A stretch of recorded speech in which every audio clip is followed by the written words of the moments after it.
Alright! Good morning Pilipinas and good morning world! At sa ating mga kababayang OFW at mga kababayan natin na nandito sa Pilipinas na walang sawang sumusuporta dito sa ating munti programa, thank you so much sa mabuhay po tayong lahat hanggat gusto natin. Well, anyways, tuloy-tuloy na po tayo sa nagbabalita dito ng mga tamang balita at sagutin ang maling information na ipapakalat ng mga fake news peddlers ng mga anti-Marcos, lalong-lalo na doon galing sa mga DBS na mga saltik makabayan. Yes, dapat sila sasagutin. Bakit?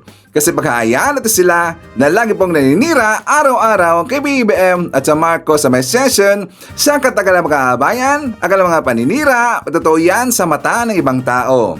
So dapat silang sasagutin kasi ang bagong Pilipinas, bawal po ang mga sinungaling. At syempre, kasama niyo pa rin si Sir Ivan, ang pinakabulol na vlogger sa balat ng YouTube, nagbibigay sa inyo ng mga totoo at mga preskong balita na kinukuha natin sa ating kapitbahay na social media. So magandang buhay sa ating lahat mga bayan and happy Saturday sa ating lahat. Okay, so before tayo mag-start mga kabayan, well syempre, as usual, i-check muna natin ang ating mga viewers na may maraming comment dyan sa baba sa ating comment section, ang ating pong top 5 commenters. At dito sa listahan, ang nanguna po si Lerma Sondita. Meron siyang 81 na mga comments. Nandiyan rin po si Lynn Gonzalez. Meron siyang 36 na mga comments. Amy Joaquin. Meron siyang 32 na mga comments. Nandiyan rin po si Nur Hagan. Meron siyang 21 na mga comments. And Feli Molina, meron siyang 10 lahat na mga comments. Again, thank you so much po sa ating top 5 commenters.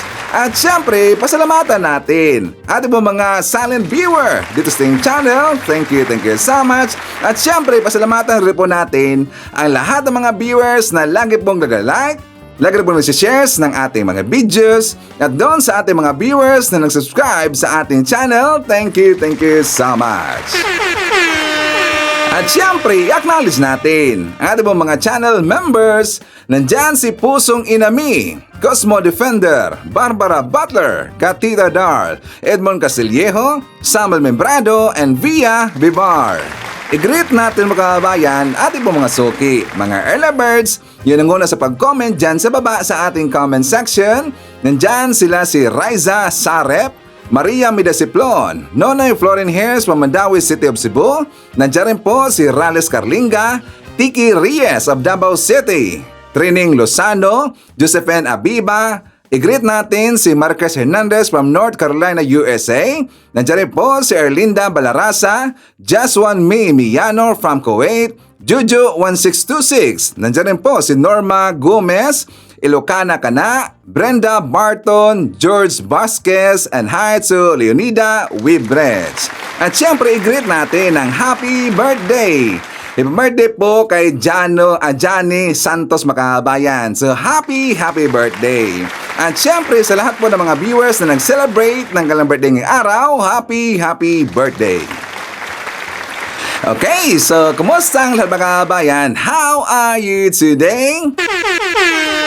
Yan, so pasensyahan niyo po no kasi iba yata yung boses sa Ivan. Anong nangyari sa Ivan? Meron kong sipon at saka meron po sigurong papunta doon o bumakabayan. So the other night, meron po kasi kaming alumni doon po sa high school po namin, may eskwelahan makabayan. Nagkaroon po ng alumni si Ivan. So medyo late na pong umuwi si Ivan, madaling araw na at saka ang inumin kasi namin makabayan, hindi po yung pampalasing. Ano yan, like for example, soft drinks, tubig. Meron kasing as makabayan at saka medyo malamig Kaya nakaganyan po ang boses ni si Ivan. Medyo paos tayo. Hindi medyo, talaga pong paos. Pero klaro naman po ba? Klaro ba tayo? Klaro ba ang boses si Ivan? So anyways, dito tayo doon sa ating topic makabayan. Kasi pag-uusapan rin po natin yung nangyari kagabi doon po sa EDSA. sa EDSA Friday Group mga kabayan. Ano nangyari sa Ivan? Kasi nga ito pong EDSA Friday Group, alam ho natin yan na nandun na po sila natutulog mga kabayan. Parang ginawa nila na sala, ginawa nila na bahay, yung Robinson mga kabayan. Yung sa labas po ng Robinson, yung malapit po sa may escalator mga kabayan. Ipakita ko lang po sa inyo yung picture. Ito mga kabayan, kung maalala ho natin, di ba, dyan sila lagi po nakatambay. Di ba, dyan na po sila natutulog, dyan na po sila umihi, at saka umibak mga kabayan, at saka hindi na po maganda yung amoy daw dyan mga kabayan. Dahil po dyan sa mga DDS na balage, dahil po dyan sa mga supporter po ni Sarah, na mga dugyot mga kabayan, ginawa na po nilang sala ang Robinson mga kabayan. So ngayon, ano nangyari sa Ivan kagabi? Nagkagulo mga kabayan. Una po, bakit nagkagulo?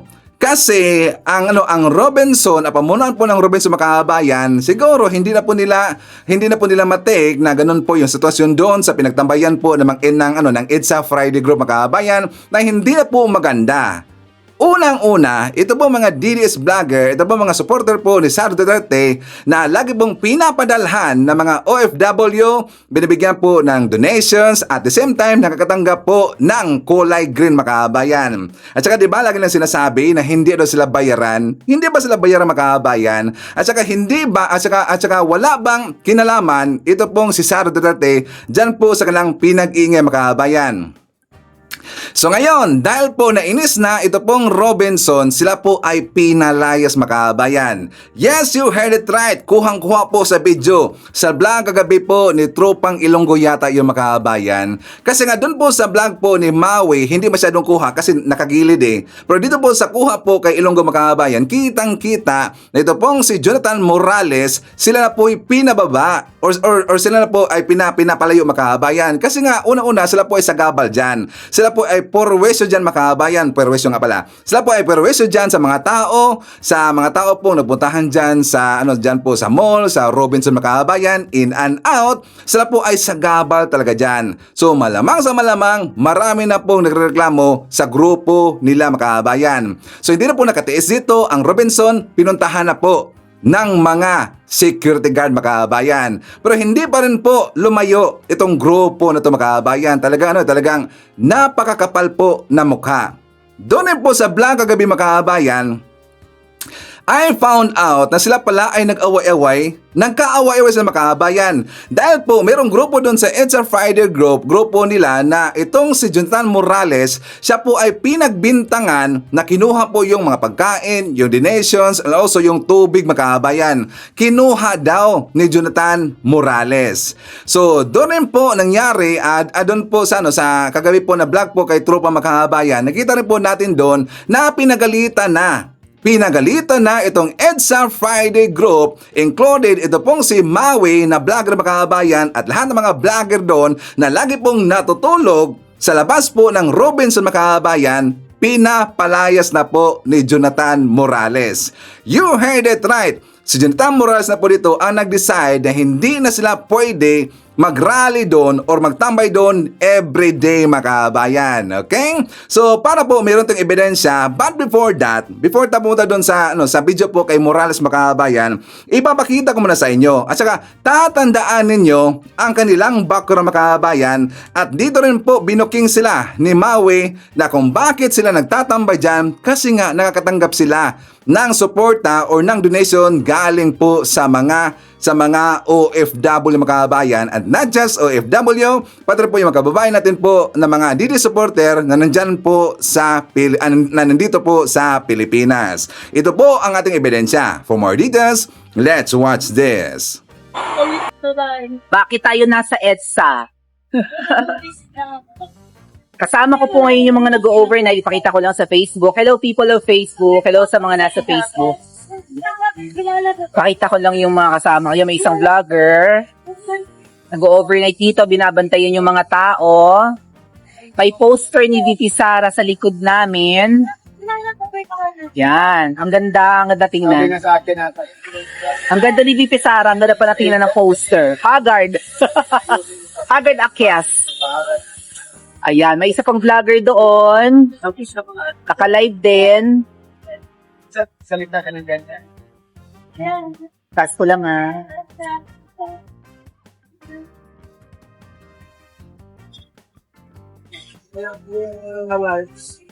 Yan. Nananalo na tayo diba? Kaya wag sana nilang sirain. Kaya rin, isa rin sa reasons kung bakit pupunta ako dito. Gusto ko makita nyo na katulad ng mga vloggers, yung nagtatsaga dito,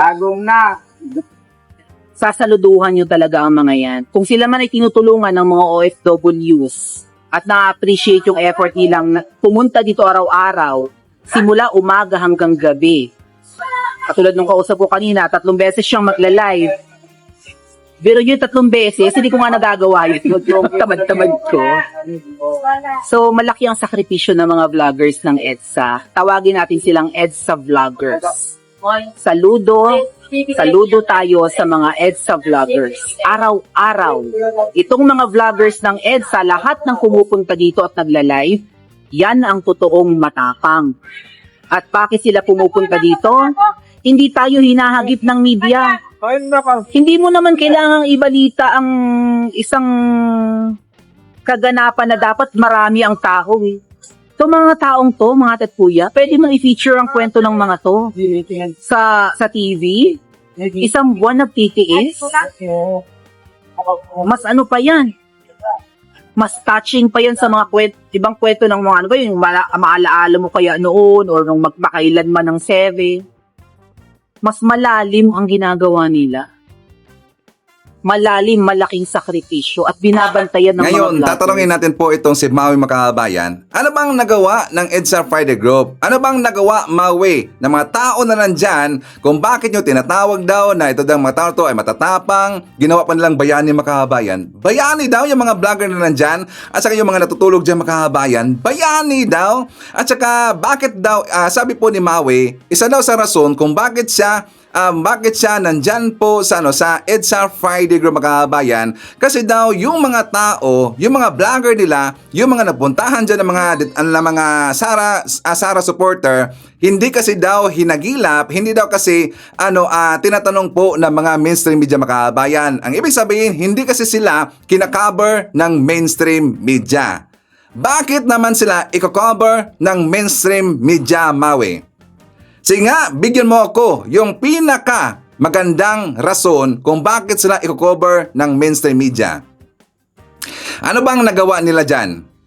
Aside pa doon, sila po ay natutulog dyan, naging perwisyo sila dyan sa mga tao, naging sagabas dyan sa mga taong napuntahan dyan sa Robinson. At the same time, aside pa, na sila po ay mga bayaran. Sila po ay binibigyan po ng donation, tulong, or yung mga palipad, or yung mga pajikas, pera, galing po sa mga kababayan natin po mga OFW.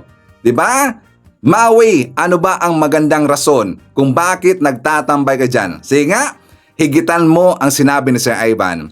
Huwag mong sabihin na sila po ay bayani. Dahil daw Makabayan, according po kay Maui, kung bakit nagtatambay po yung EDSA Friday Group dyan, kasi daw binabantayan daw nila yung mga tao dyan sa EDSA Makabayan.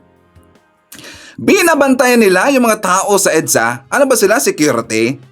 Security sila Makabayan, nagpupunta sila dyan kasi nakakita sila ng oportunidad na easy money lang pala, magla-live ka lang dyan, pahiga-higa ka lang dyan, magtutukas ka lang dyan ng konti Makabayan, at saka paawa effect, magkakapira ka na pala Makabayan. Correct ba mga DDS? Diba? Yan po ang malaking rason kung bakit sila dyan Makabayan. Ngayon, diba nakita ko natin sa background po to kay Maui at sa mga DDS vlogger Makabayan, nandun po yung tarpaulin ni Sara Duterte. At yung area na yung Makabayan, yan po ay yung location po na ipapakita ko sa inyo mamaya, nandun na po itong si Jonathan Morales.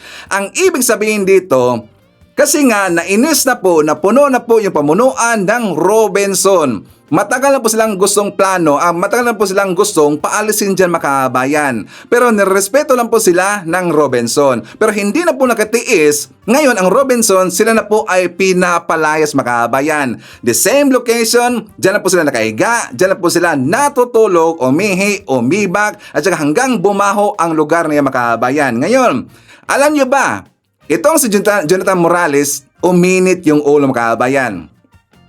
Uminit yung ulo, ngayon ang picture, ang tarpaulin ni Sara Duterte, kanyang pinagdiskitaan. Ano nangyari sa Ivan? Pinapatanggal po ang tarpaulin ni Sara Duterte. So ito po ang ating ebidensya. Baka sabihin kasi ng mga DDS na tayo po ay fake news mga kabayan. So ipapakita ko sa inyo ang ating ebidensya. For more details, let's watch this. Kung wala naman tayong ginagawang masama. Ay, oo. Ay, bigyan na unahin tayo. At para, siguro mas maganda. Baba ka ba? Oo, baba. Salamat. Okay. Sige na. Yan.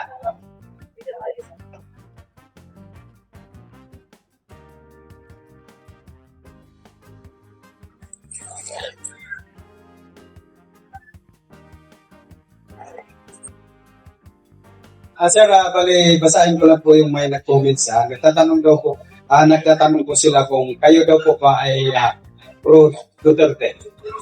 Ako po, kasi doon sa mga naging performance ng dating Pangulo, ako po ay umayon doon sa kanyang polisiya.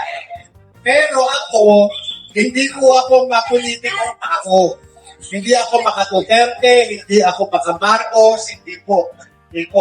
Pero, bilang isang Pilipino, meron po akong karapatan at tungkulin na pumili ng sarili kong kandidato. At ang ibinoto ko noong 2016, si Grace po at si Gis Escudero.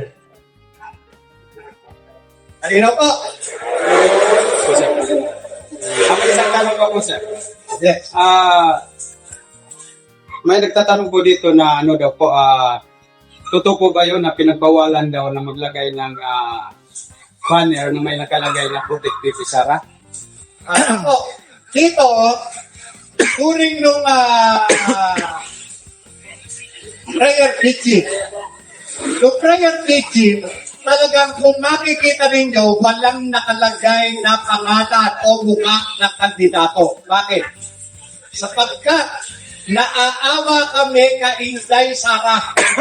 Napapagbintangan siya na siya ang nasa likod ng pagpapalabas ng mga tao. Ayaw namin mapagbintangan si Inday Sara na siya ang naglabas ng pera para sa pagpunta ng mga tao dito. Hindi ba yan yung kay Maya? Doon sa Maya? Si Mapaya po, mayroon po O kasama nyo rin siya? Kumbaga kami, nandito na po kami before si Mapaya na nagpunta rito. Nandito na po kami. Before po siya na nagpunta rito. Yung sabihin, yung pang dependent, di ba? Dependent din yung kay... Ayan, sir. Dependent din yung kay Maya, di ba? Oh, depende din po siya. Ano ho yung pagkakaiba ninyo doon sa grupo ni Maya? Isa lang ba yan? Sir, pwede po ako sumagot. Sir, kasi ang layunin lang namin dito. Ang tanong ko lang po, sir, ang tanong ko lang po, ano, yung pang kay Maya at saka yung pang kay Maya at yung sa inyo, pagkaiba. Hindi po, sir. Isa na. Hindi, isa lang po yan kasi isang layunin lang po na kami naglalaban dito. Yun lang po yung gusto ko pala. Hindi, sir. Hindi po kami grupo ni Kampaya at hindi rin po ako grupo na Friday group. Ako po ay pupunta dito. Dinala ko makakapag prinsipyo. Kay Maya, tinatanong kay Maya. Yung kay Kampaya naman, para na ako, with respect kay Kampaya, ang masasabi ko na lamang dyan ay sila na lang po sumagot niya. Patanong lang po, ano po ang layunin ni Maya? Bakit siniraan niya si Sir JM patungkol sa tubig?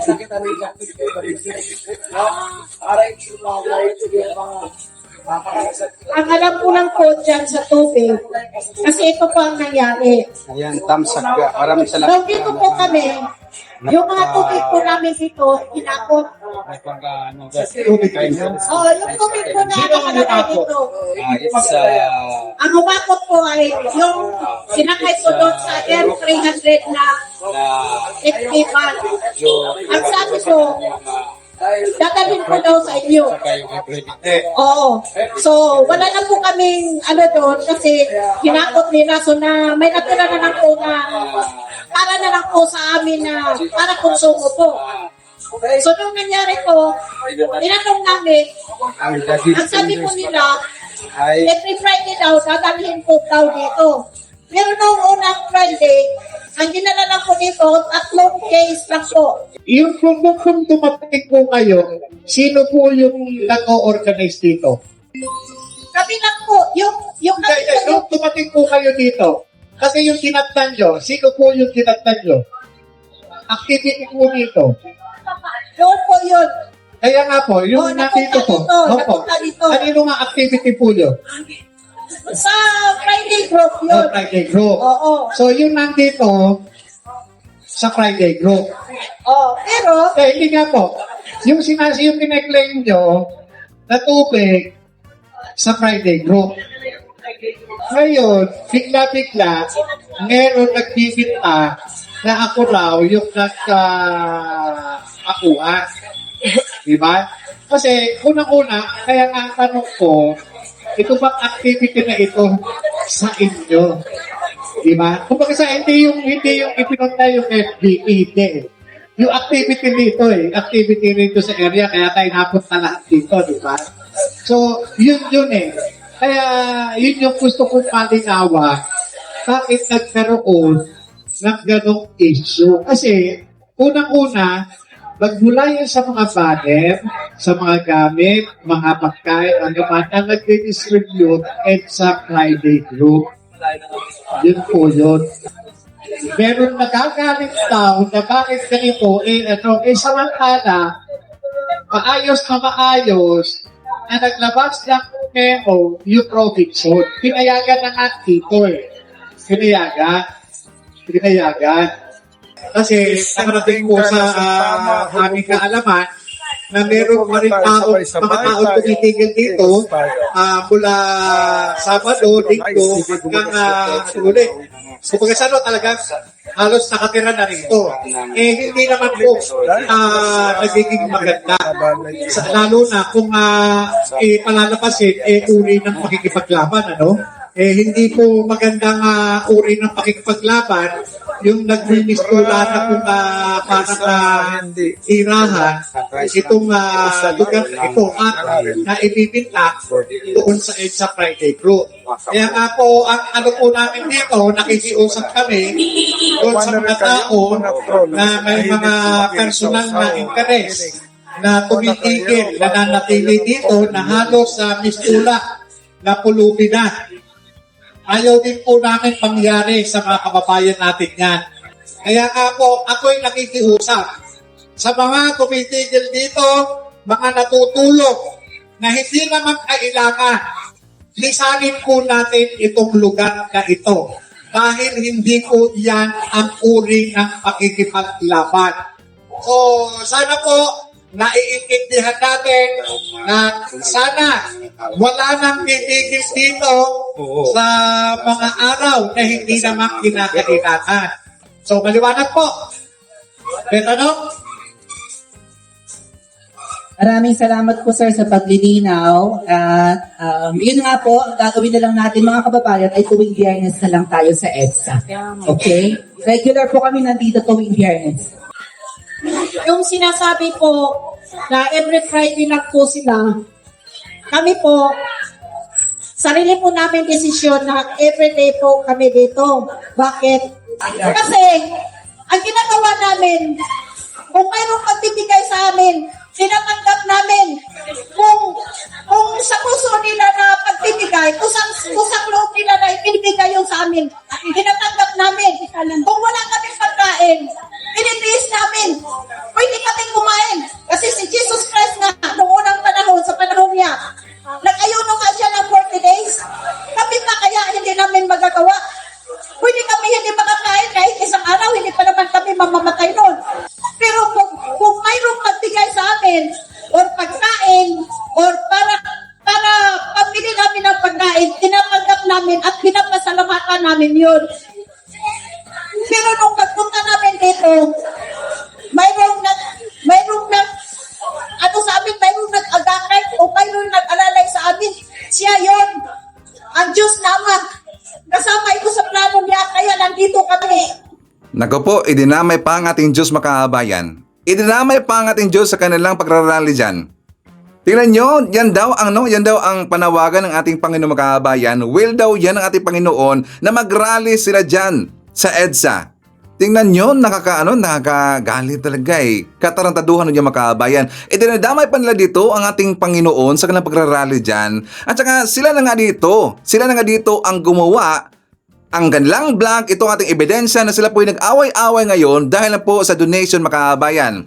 Dahil lang sa donation, nag-away-away na sila. Diba? So, ang ibig sabihin, ang kanila pong ipinuntan nila dyan makabayan dahil po to sa pera, dahil po to sa donation, at doon rin po sa mga ipinamimigay ng ating kababayan po mga OFW na mga nauuto nila makabayan. Tingnan nyo, ito na po ang ating ebidensya na yung pagpunta nila dyan, hindi po para sa bayan, kundi para po sa kanilang bulsa makabayan. And also take note, yung mga nagpuntahan dyan sa Robinson, sa EDSA nila makabayan, sa EDSA Friday Group, puro ho yan, meron sila mga sariling service. Hindi ho yan sila mga pulubi makabayan, kundi nakakita sila ng oportunidad na napaka-easy lang pala hanapin yung pera, magla-live ka lang dyan, na nandyan ka sa EDSA makabayan kasi maraming sumuporta sa kanila na mga OFW, di ba? So ngayon, dahil po sila ay nag-away-away, babalikan rin po natin itong away-away ni Maui versus Joey makabayan. Bakit si Ivan? Kasi hanggang ngayon, nag-away pa rin po yung dalawang impacta. Nag-away pa rin po hanggang ngayon makabayan. Ano nangyari sa Ivan? Alam niyo ba, napakita po ng GCash na meron mong ipinadala sa kanya na ng mga OFW makabayan. Tingnan nyo lang po itong GCash galing po kay Joey. Nakatanggap siya ng 8,750 makabayan in just one account. Nagpadala sa kanya. Meron pa 15,000 pesos in just one account makabayan. Nagpadala sa kanya. Ito pa 10,000 pesos galing po sa mga kababayan natin na ibinigay sa kanila, tulong sa kanila para sila po ay mag-rally makabayan. Tingnan nyo, ang lalaki pala yung mga natatanggap nila galing po sa mga kababayan natin. Kaya nga binudol nila. Kaya nga inuto nila ang mga kababayan natin para mabibigay pa sa kanila ng donation makabayan. Kaya nandyan sila sa EDSA, dyan po sa gilid po ng Robinson kasi sila dito po ay nagkakapera makabayan. Fake news ang mga sinasabi nila. Fake news ang mga sinasabi nila na para sa bayan daw ang kanilang ginagawa. At tinatawag po sila dito na bayani ng mga DDS na mga gonggong, na mga tarantado. Bayani daw ang kanilang ginagawa dyan kasi sila daw ay matatapang makabayan. Yan ay malaking katarantaduhan. Nakakatawa naman. So anyways makabayan ko, forward tayo. Dito tayo sa ipinakalat po na fake news kahapon ng mga DDS tungkol doon sa mga anak po ng ating presidenteng si PBBM at saka FL Lisa makabayan. Ano nangyari sa Ivan? Alam niyo ba? Gumawa sila ng eksena kahapon, gumawa sila ng issue kahapon, fake news, na hindi daw anak ni PBBM yung tatlo makabayan. Yung si Kong Sandro, si Simon, at saka ito pong si Benson makabayan. Hindi daw. Sinong unang napakalat niyan si Ivan? Ito pong si Channel 167. Siya po yung una kong nakita makabayan. Sina Sir Ivan. Naalala ba natin si Nelson? Yung si Channel 167 na kung saan siya po ay hinuli ng ating kapulisan kasi meron siyang existing po na warrant of arrest. Kasi itong gonggong na to, siya po ay kinasuhan po ng isang kumpanya kasi nga nag-bounce ang kanyang chiki makabayan. So ngayon siya po ay pinaghahanap, siya po ay pinailan po ng kaso, pero hindi niya sinupot po ang kanyang kaso, hindi niya sinupot po yung ang kanyang sabi na makabayan, siya po ay nagtatago, kaya nga siya po ay nakita doon sa EDSA Friday Group, siya po ay hinuli.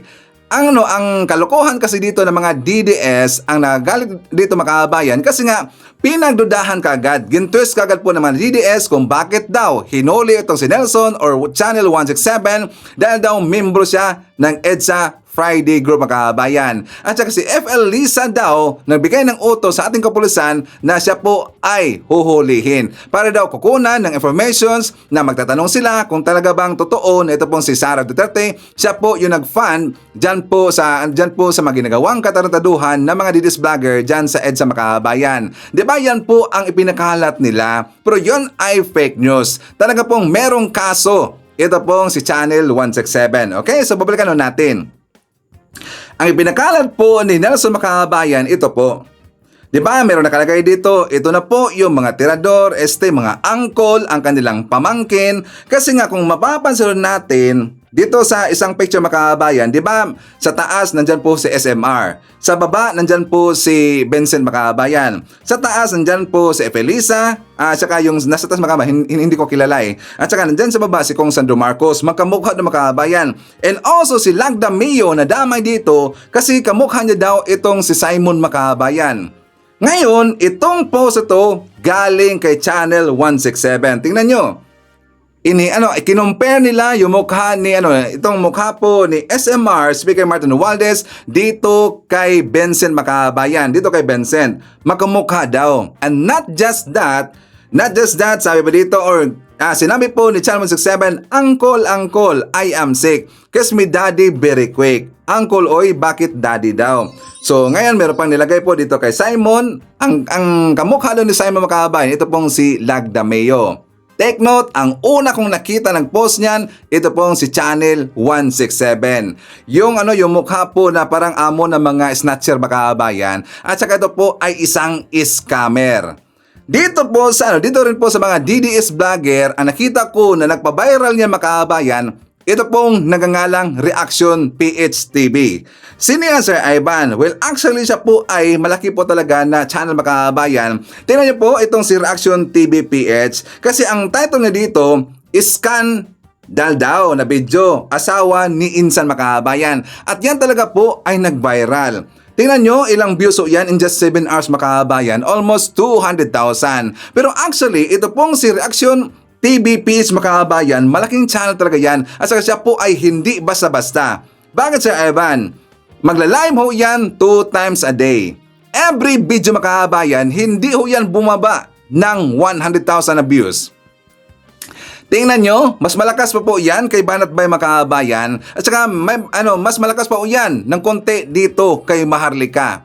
Malakas yan sa Reaction TV PH. Ngayon, kung titanong natin ang kanyang mukha makabayan, actually, hindi niya yan totoong mukha. Yan po ay altered makabayan. Yan po ay nilagyan lang po ng mukha ng ibang tao. Kasi pwede naman ho yan sa isang applications. But I am not sure kung ano pong application ang kanyang ginamit. Siguro yung Prism or baka yung isang makabayan. Kayang-kaya naman kasi napapalitan po ang ating mukha makabayan. Katulad po kay Duterte TV, pero siya ngayon po ay nagtatago makabayan. Ito pong si Reaction TV PH, ang ganyang mukha hindi sa kanya yan. Katulad po dito kay PH Update makabayan. Nalaman natin si PH Update. Bakit mo kinumpare, Sir Ivan, itong si Reaction TV PH dito kay PH Update? Tingnan nyo po ang mukha ni PH Update, hindi niya rin po yan mukha makabayan, pinalitan rin po. Pero kung maalala natin ang kanyang original, lagi siyang nagwe-wear po ng face mask makabayan. 'Di ba si PH Update? Ngayon, bakit ko kinumpare? Kasi ang boses ni Reaction TV PH makabayan magkahalintulad dito sa boses ni PH Update.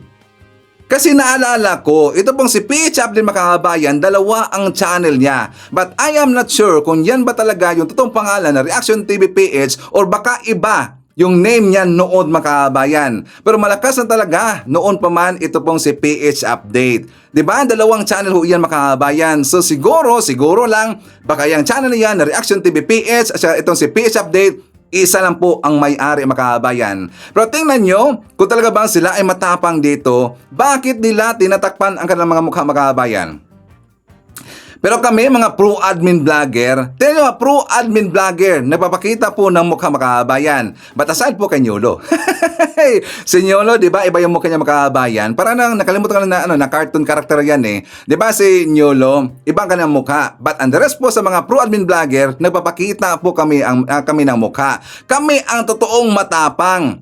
Kami ang totoong matapang, hindi po yung nandun po sa kabilang parlor. Kasi karamihan doon sa kabilang parlor makabayan, hindi po nagpapakita. As in, marami sila mga vlogger doon na marami na pinagtatakpan po ang kanilang mukha makabayan. And then gumagamit sila ng carton sa mukha or sila po yung nagpe-face mask or hindi po sila nakita po sa video makabayan. Puro lang po voice over. Correct if I'm wrong?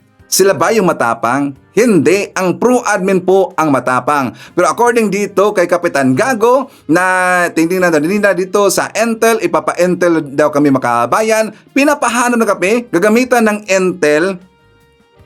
Kailangan pa bang gagamitan ng Intel Tulad kami po yung nakikita makahabayan, kilalang kilala na po si Sir Ivan. Kilalang kilala po si Ivan. Tayo gagamitan pa ng Intel, ang ibig sabihin high value tayo makahabayan kasi yung ginagamitan po ng mga Intel, yan po yung mga high value at saka mahirap po yan hagilapin makahabayan. Ikaw mag-type ka lang dyan sa YouTube ng Jill Review TV, makikita mo kaagad pati ang mukha ni Sir Ivan. Nandyan na po, ba't kailangan pa ng Intel, Kapitan Gago?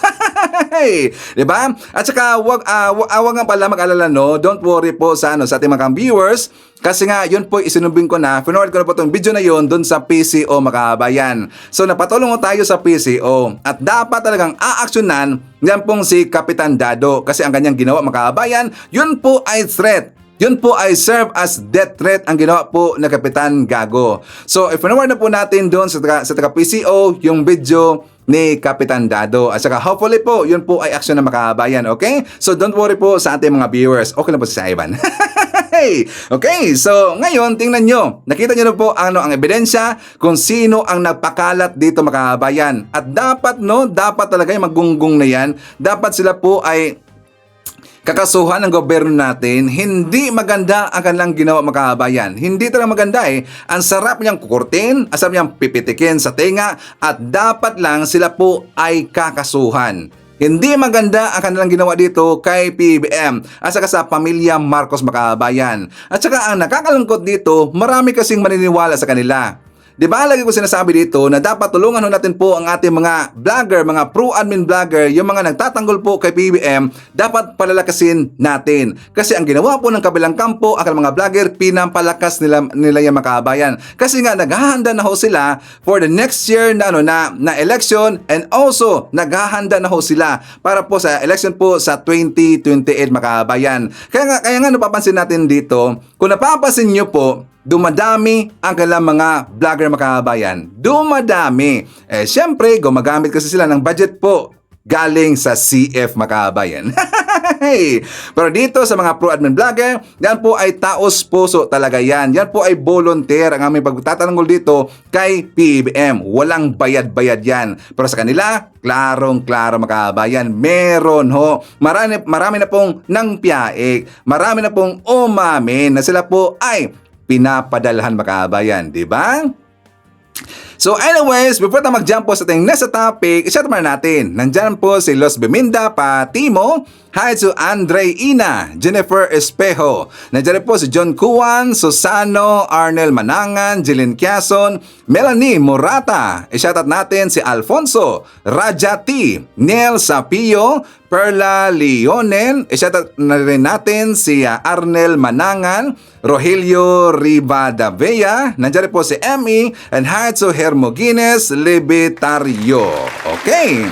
So, makahabahan ko, so before na mag-jump po doon sa mainit na mga issue, siyempre good news muna tayo. Para alam po ng mga DDS na meron pong tinatrabaho ang ating gobyerno, especially si PBBM and FL Lisa. For more details, let's watch this.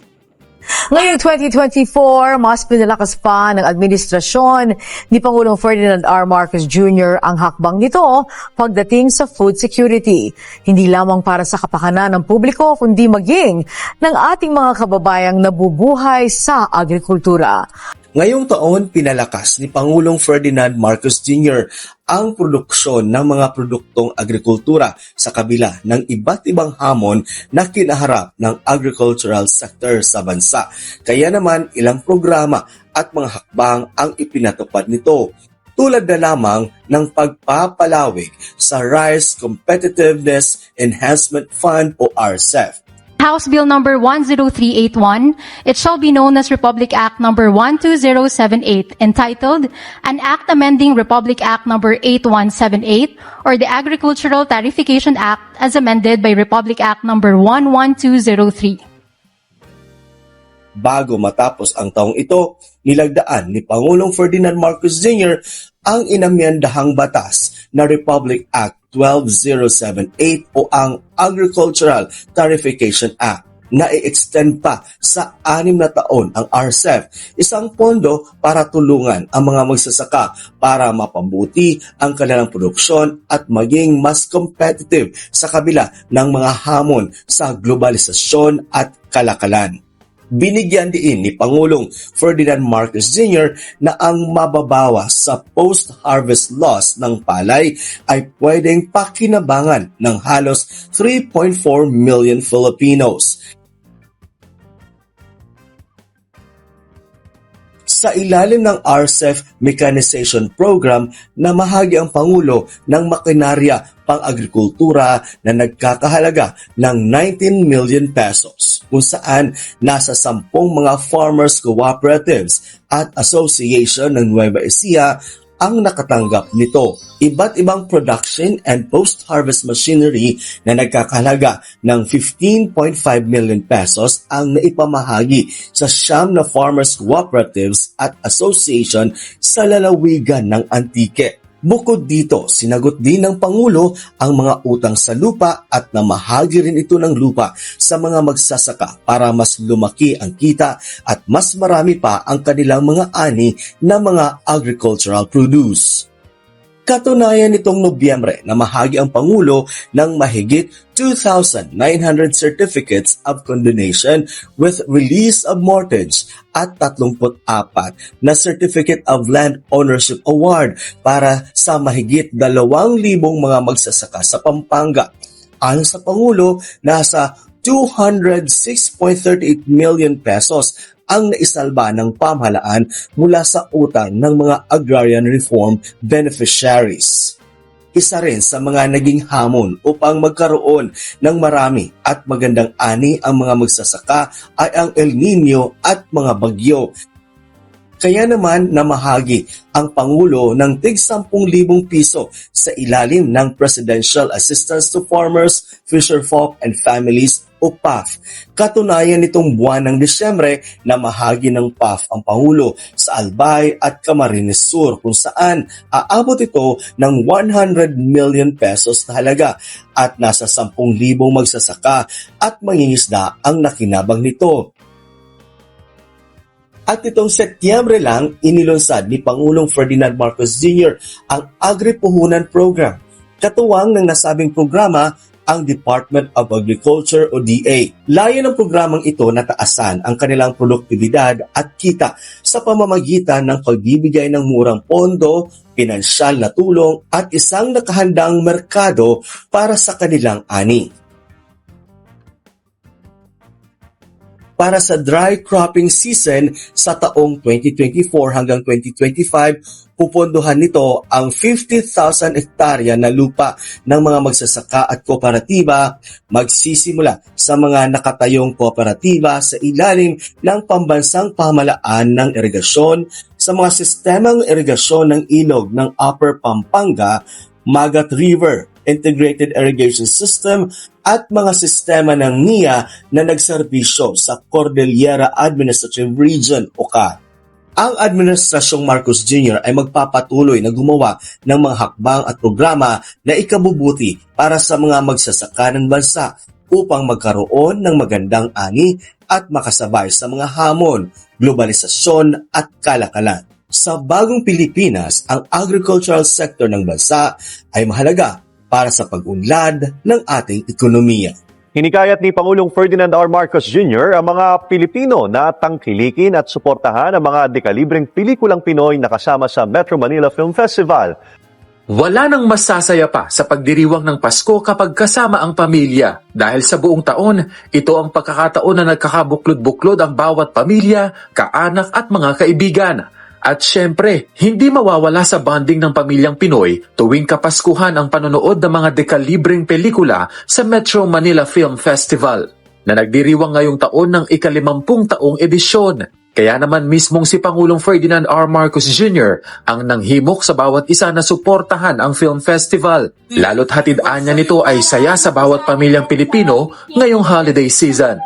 Ngayong Kapaskuhan, bibidang muli ang mga kwento ng ating lahi dahil ito sa espesyal na selebrasyon na ika-50 taon ng Metro Manila Film Festival na bahagi na ng ating buhay at kultura bilang Pilipino. Ang mga magagandang pelikulang kalahok ngayon ang Golden Year ng MMFF ay siguradong magbibigay ng gintong saya at mag-iiwan ng mga ginintuang aral. Malugod na inanyayahan ng presidente ang lahat na tangkilikin ng MMFF at magkaisa para ipagdiwang ang sining at kultura ng pelikulang Pilipino. Tangkilikin po natin ang kwentong Pilipino. Suportahan po natin ang Metro Manila Film Festival 2024. Isama ang buong pamilya, buong barkada at panoorin ang 10 pelikula na handog ng MMFF. Mabuhay ang pelikulang Pilipino! Binigyang diin naman ng Movie and Television Review and Classification Board o MTRCB ang importansya ng MMFF na higit pa sa pagiging taunang film festival dahil ito rin ay paraan ng pagdiriwang ng sining at pagkamalikhain ng mga Pilipino. At sa pamamagitan ng pagsuporta sa mga pelikulang kalahok ay makatutulong ito sa pagpapalakas pa ng movie industry sa bansa. Ngayong taon, 10 pelikula ang kalahok sa taunang film festival. Kaya kung horror, comedy, thriller, drama o love story man ang hanap mo, sagot ka na ng MMFF. Lahat ng project ng DD-Shit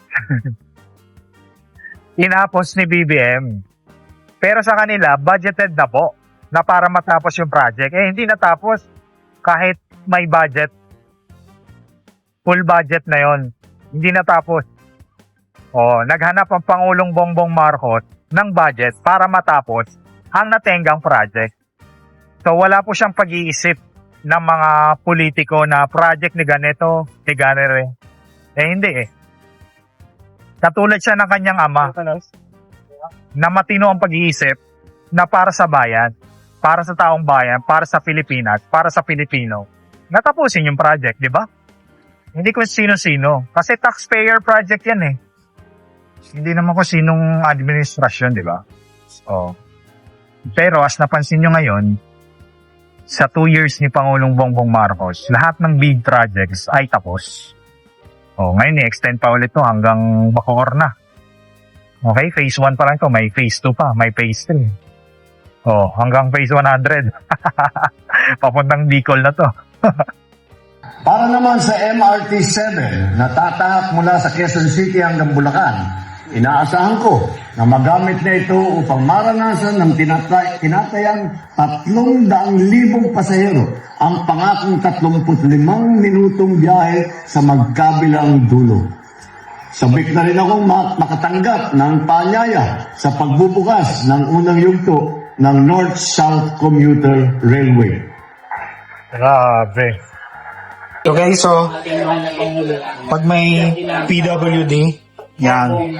Pag may buntis, naka-wheelchair, so dito po sila, no? Yan. So, PWD friendly ang ating LRT1. Extension na trend. Grabe. Ano nila kasi talagang may para sa mga ano ngayon. Hindi grabe. So dito na guys, no, inauguration to ng LRT1 Cavite Extension Phase 1. So hanggang dito po siya yung Phase 1 natin. So nandun yung tren sa pinakadulo, as you can see. So dito po mag-inaugurate ang ating Pangulong Bongbong Marcos. Dito lang po siya sa may SM Sukat. So ayan, yung mga Japanese nan. Okay, kung nagustuhan natin po ang ating good news mga kabayan, please give a like naman po sa ating video. Malaking tulong ho yan. And also kung hindi man kalabisan sa inyo, sana i-share ho natin ang ating video para marami po tayong matutulungan po ng mga kababayan natin na hindi po well-informed mga kabayan. Yung walang alam po sa totoong nangyayari kasi nga sila po ay binulag ng kabilang parlor mga kabayan. Okay? So pa-share ho natin at sana i-like ho natin ang ating videos mga kabayan. Kaya nga nakakapagtataka, di ba lagi sinasabi po ng mga DDS na marami daw mga projects si Digo, mga infrastructure na budgets mga kabayan o mga projects, pero alam nyo ba, marami doon ang drawing ng mga kabayan at marami doon ang hindi po tinapos. Nakapagtataka, hindi tinapos, meron na huyang budget mga kabayan. Di ba? Kasi nga, 'di ba, as like for example, sa 100 po na mga projects ni Digong, mga drawing na projects ni Digong, only 20 plus lang po doon ang natuloy mga kabayan. And the rest puro lang ho plano. yung mga natapos, yung mga nangyaring mga project sa panahon po ni Digong, hindi rin po tinapos mga kababayan. So ang nagtapos dito, ang Marcos admin. Like for example, doon po sa Pangal Bridge mga kababayan, di ba yung Pangal Bridge, talagang yan po ay in-stop. Yan po ay na-stop kasi naubos po yung budget na yan sa panahon po ni Digong mga kababayan. So sino ang nagtapos yan? Diba si PBBM, nakahanap po siya ng way mga kababayan para po punuan yung budget na yon. Meron pong nakitang way or solusyon si PBBM para po makalikom po ng budget para po matapos ang mga projects na hindi tinapos ni Digong mga kababayan. Ganon po kagaling si PBBM.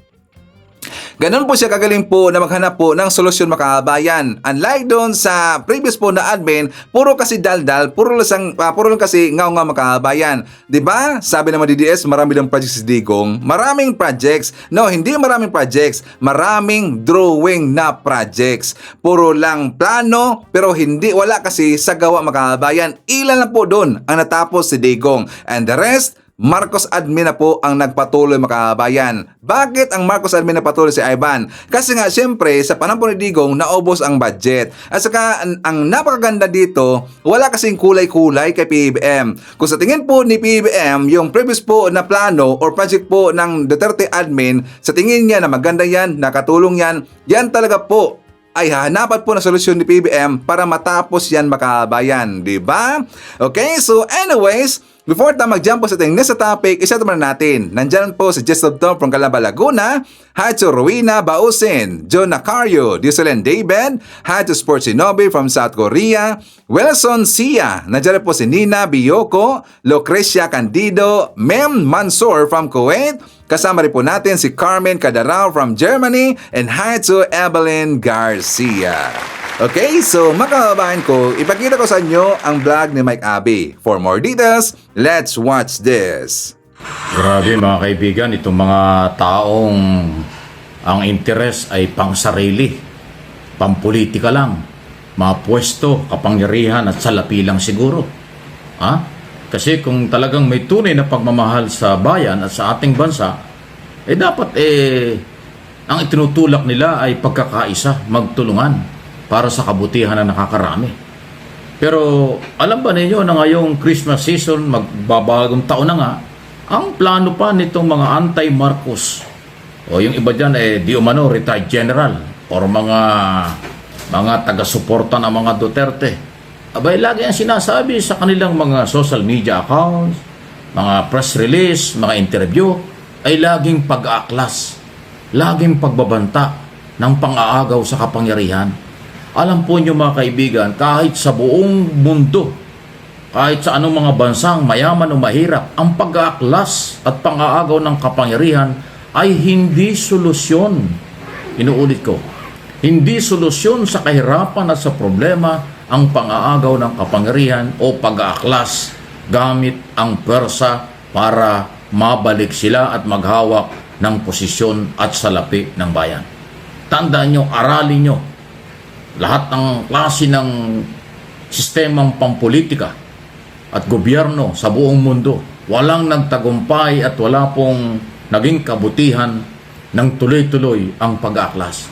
Laging ang record sa mayamang mga bansa, kaya sila yumaman ay may pagkakaisa, may pagtulong sa gobyerno, may pagrespeto sa kanilang mga batas. Yan, tingnan ninyo ang Japan, walang protesta. Tingnan ninyo ang Hong Kong. Tingnan ninyo ang maraming mga bansa, ang tulad ng Amerika, Canada, tulad ng Australia, New Zealand at European Union, maging ang malaking mga bansa sa Middle East. Meron bang protesta ron? Meron bang nagpabagsak doon? Ilang mga bansa yun, pero ibang isyo meron dyan. Kasi may usaping maaaring may kinalaman sa terrorist group o anumang bansang ang plano naman ay hindi lang pang-aagaw ng kapangyarihan o hindi manggulo sa mundo, ibang level yon. Pero dito sa atin sa Pilipinas, wala namang ganon. Hindi pa tayo matuwa, hindi pa kayo matuwa, nakokontrol na ng ating pamahalaan ang problema sa terorismo, communism, dito sa atin. Ang inyong pinalalakas at iniingayan nila ay yung mga pamumulitika, pang-aagaw, ng kapangyarihan nang wala sa lugar. Hindi yan solusyon sa maraming Pilipino naghihirap. Lalong maghihirap kung papalit-palit tayo ng gobyerno nang wala sa lugar. Lalong kawawa ang mahirap kung nagagamit sila at nagpapagamit sila dahil sa kahirapan, dahil sa mga personal interest ng iilan dyan. Yung mga mamamayang galit sa gobyernong ito, kung sabi nyo may graft in corruption, ba't hindi kayo mag-file ng kaso? Magpa-imbestiga at mag-file ng kaso laban sa particular na sa opisyal ng gobyerno. Wala naman hong monopoly. Lahat ay pwedeng mag-file ng kaso kung may basihan at ebidensya laban sa pang-aabuso. Ay ba't hindi nyo gawin? O baka naman talagang wala kayong ebidensya. Gusto lang yung siraan ng gobyerno. Gusto lang yung pabagsakin ng gobyerno. Gusto lang yung maghawak ng kapangyarihan. Ay ang iba dyan, galing na dyan eh. Nasarapan siguro nung kayo nakapwesto. Kaya gusto nyo bumalik nang wala sa lugar. Sumali-sali kayo sa eleksyon, political exercise, na legal na naaayon sa ating saligang batas. Tapos ngayon na mawala kayo at hindi kayo napwesto, galit kayo sa gobyerno. Gagamitin yung mahirap, pabagsakin ng gobyerno. Kasi yung people power o pag-aaklas naman sa pamahalaan, hindi yan magagawa ng isang sektor lang. Kaya huwag nyong gamitin, huwag nyong ibuli, huwag nyong isaywar o kung anumang meron kayong ginagawa sa ating mga military at kapulisan. Kasi hindi yan magpapagamit. Dahil ang kailang sinumpa ang tungkulin na naaayon sa ating saligang batas ay maglingkod sa bayan. At yung chain of command sa military, pagrespeto sa Commander-in-Chief, ang Pangulo, sa kanilang Chief of Staff, sa kanilang Department of National Defense Secretary. Ang ating kapulisan gano'n din, pagrespeto sa PNP Chief at sa ating Pangulo. Yun eh. Non-partisan sila. Pero bakit? Hindi ko nila lahat. Mayroong pangilan-ngilan, ayaw ko ng pangalanan, makapasikat lang, na mga retiradong mga militar daw na laging yan ang agenda. Eh, tingnan mo ng mga buti kung ano sila at sino sila. Wala rin namang nagawa ng araw siguro. Di ba? Eh bakit sila nag-uorganisa para pabagsakan ng gobyerno? Eh hindi naman yan ang solusyon, inuulit ko. Bakit? Pag nagpalit ba ng gobyerno at kayo maghawak ng gobyerno, babagsak ba ang presyo ng pagkain? Nabilihin? Tulad ng rice? Dadami ba ang Pilipino may trabaho? Dadami ba ang turista at kapitalista sa bansa? Hindi naman eh. Lalong maghihirap. Kasi pag nagpalit ng gobyerno, nang wala sa oras, back to zero. Simula na naman tayo. Naka-take off na kung sa aeroplano, nakalipad na, naka-take off na, pataas na tayo, ekonomiya at iba pa, pinipilit nyong ibaba, pinipilit nyong ibagsak. Kasi ang interest nyo, sarili lang. Gusto nyo kayo ang magpalipad ng aeroplano. Hindi lang kayo kontentong sakay. Gusto nyo lumipad pa kayo. Di ba? Dahil sa power, siguro salapi, pera. Tama na, sobra na. Maawa naman kayo sa bayan at maawa kayo sa mga taong ginagamit nyo. Yung kahirapan, kahinaan, inaabuso nyo para sa inyong interes. Nakita nyo, wala sumasama sa inyong malalaking tao, na mga politiko, na mga negosyante, kasi alam nila ang inyong agenda. Ang inyong nagagamit at inyong binubulag sa inyong paniniwala ay yung kahinaan ng iba na hindi naman nila alam na sila lalong maghihirap, na sila lalong mahirapan kung laging back to zero tayo, lagi tayong simula, hindi maka-take off ng malayo, hindi makalipad ng malayo. Ay lahat ng malaking negosyante, ang forecast nila, gaganda ang ekonomiya ng ASEAN region. Kasama ang Pilipinas. Pag sinabing ASEAN, maraming bansa sa ASEAN. Uunlad, gaganda ang ekonomiya natin. Pagdating ng tamang panahon, basta nasa tamang direksyon. Kasama tayo din eh. Una-una, ang Pilipinas hindi dapat nagugutom kasi meron tayong napaka-agricultural country tayo. Dapat tayo ang nag-i-export, hindi tayo nag-i-import. Di ba? Although marami na ang Pilipino, 115 million na tayo. Di ba? Pero kung magtutulungan at bibigyan ng priority ng mga taong nakakaintindi na tumulong sa gobyerno at tumulong sa mahirap, mas kailangan yon. Pero yung nakakaintindi kayo, pero interest nyo ang nangingibabaw, gamitin ng mahirap, sirain ng gobyerno, agawin ng gobyerno, kawawa ang tao niyan. Sayang yung forecast, sayang yung expectation, sayang yung na-recruit na kumbinsi na mga kapitalista pumasok ng Pilipinas, mga turista pumasok ng Pilipinas, kung yun namang iilang grupo o kakaunting grupo ang ambisyon, mangagaw, manggulo. Di ba? Kahit papaano, nakakasira kayo. Pero hanggang doon na lang. Yung minsan o 2 beses hanggang 3 beses nagtry kayo, hindi kayo nagtagumpay, enough na yon. Huwag na ninyong araw-arawin pa. Huwag na ninyong parang 2-5 na ang pagpapabagsak sa pamahalaan. Pinagtatawanan na kayo. Dahil kasi hindi organisado. Pangalawa, ayaw maniwala sa inyo ng matitinong Pilipino na nagmamahal sa kanilang pamilya, sa ating bansa at sa pamahalaan. Tandaan natin, ang mga nasa gobyerno, lahat temporary lang. Ang Pilipinas ay ang mamamayang Pilipino. Ang mamamayang Pilipino dapat umunlad, hindi ito dapat sinisiraan o ginagamit para sa inyong pangsarili na interes lamang. Kaya nga nakakatawa dito mga kababayan, di ba lagi lang sinasabi na mahal namin ang Pilipinas? Kung bakit namin ginagawa ito dahil mahal daw nila ang Pilipinas mga kababayan. Mahal ba talaga nila yung Pilipinas? Di ba? Instead sila ay tutulong mga kababayan, sila po ay nakakasira sa Pilipinas. Sila po ay nakakasira po sa bansa natin at dumagdag pa sila sa problema ng Pilipinas mga kababayan. Hindi nila mahal ang Pilipinas, kundi mahal po nila yung pera mga kababayan. Kasi mga pinag-iingay nila dyan, meron kasi mga sponsor yan. Diyan kasi sila po nakakapera mga kababayan. Kaya nga kung ayaw nila sa Pilipinas, kung ayaw na sa Pilipinas, well, pumunta na sila doon sa ibang lugar mga kababayan. Lalayas na sila sa Pilipinas at pupunta kung saan nila gusto na lugar mga kababayan. Di ba? Dumagdag sila sa problema sa Pilipinas. So anyways, isa na rin po natin, nandyan po si Maan Shen. Hi to Caroline Campos, Alicia League, Boboy Elmido Costenza Dogyo, nandiyan po si Gorgonya Angala, Nonski Pasamonte, Merna Borromeo, Evelyn Garcia, Nati Lapitan. I-shoutout natin si Kazarina, Zarina Deiro Oy, Lucita Tolentino, Irish Dine, Scarfin Apollo Aquapido, nandiyan po si Agida Kunanan, Anjang Aison, Elsa Hoffman, Nelson Caravana, Apple Nash, Annabel Hoson, and hi to Nida Grace Dingkong. Okay, so mga kababayan ko, yan natin mga nakalap na mga balita ngayong araw. Kung nakaabot ka po sa portion na to, sana nakapag-like na ho tayo. Libre po ang mag-share, libre din ang mag-subscribe. Again, maraming salamat sa mga viewers na hindi nag-skip ng ating mga commercials. Thank you so much. At before natin tatapusin ang ating programa ngayong araw, sana sabayan nyo sa Sir Ivan para sa ating live messaging prayer. Lord, salamat sa lahat. Salamat sa lahat ng pagkakataon, sa palaging pagbibigay sa amin ng pagkakataong makita ang panibagong araw. Sa lahat ng pagmamahal at paggabay, at sa iyong pagpapatawad at awa. Lord, itinataas namin ang lahat sa iyo. Ingatan mo kami, ang aming pamilya, at ang aming mga mahal sa buhay. Idinadalangin ko ito sa pangalan ng ating Panginoong Jesucristo. Amen. So maraming salamat mga kababayan, and I hope to see you again on my next video.